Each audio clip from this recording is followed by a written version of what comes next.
because he's willing to serve. He's willing to serve to the end. There's no limit to what Orunmila would do to serve his community, and that's how he leads.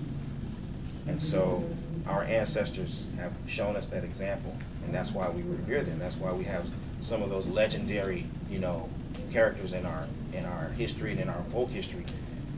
People like Harriet Tubman and Sojourner Truth and Frederick Douglass and Booker T. Washington and Martin Delany. These are people, when you really look at their accomplishment and you start to understand why we revere them so much, it's because of their service. It's because of their willingness to go above and beyond, put themselves at risk. If you really think about the times that these people lived in, if you just think about the time that Dr. King lived in, the kind of hostility and animosity that was around any corner at any point, any time, for him to stand up and make the kinds of statements that he made in the way that he made them, with the kind of audience that he had. He wasn't a guy in a corner talking to 4 or 5 other guys behind the back, of the liquor store. Dr. King is on the world stage talking to millions and millions of people at a time where everybody, you was boy, you was gal.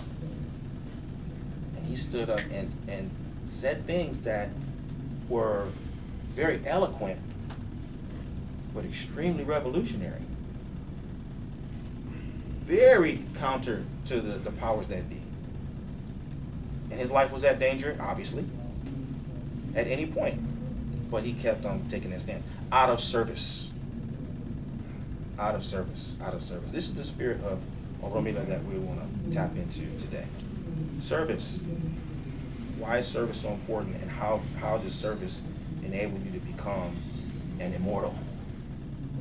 The things you do for yourself will die with you, but the things you do for others will live on forever. That's true. That's why we remember Harriet Tubman. That's why we remember Malcolm X. That's why we remember Frederick Douglass. That's why we remember Booker T. Washington. Because what they did wasn't just for themselves. What they did was for other people. People who they would never, ever meet. People who generations and generations after they had died, they knew, I'm doing this for you. And so now it's our turn. This is why we're here. This is why the conversation is so important. So what I'd like to do to simplify it, though, is frame it up as we're going to have a conversation. I'll do most of the talking, but it's just a conversation. And the conversation really is centering around